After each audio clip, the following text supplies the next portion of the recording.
வணக்கம். வாங்க கம்ப்யூட்டரில் உள்ள காலமை பற்றி தெரிஞ்சுக்கலாம். நாம் உருவாக்கிய டாக்குமெண்ட்டை காலமாக பிரிக்க காலம் பயன்படுகின்றது.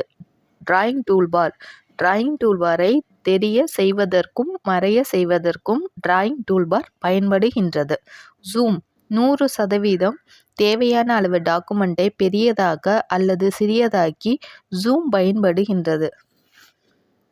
ஃபாண்ட் டைம்ஸ் நியூ ரோமன் நாம் டைப் செய்த எழுத்தின் வடிவத்தை மாற்றுவதற்கு ஃபாண்ட் பயன்படுகின்றது. ஃபாண்ட் சைஸ் 12 நாம் டைப் செய்த எழுத்தை நாம் தேவைக்கேற்ப பெரியதாக்க அல்லது சிறியதாக்க ஃபாண்ட் சைஸ் பயன்படுகின்றது.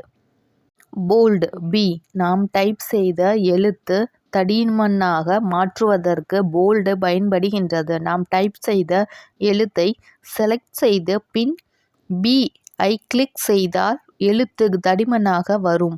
தேவையில்லை என்றால் மீண்டும் பி ஐ கிளிக் செய்தால் எழுத்து முன்பு இருந்தது போல் வரும். B arrow mark Ctrl+B.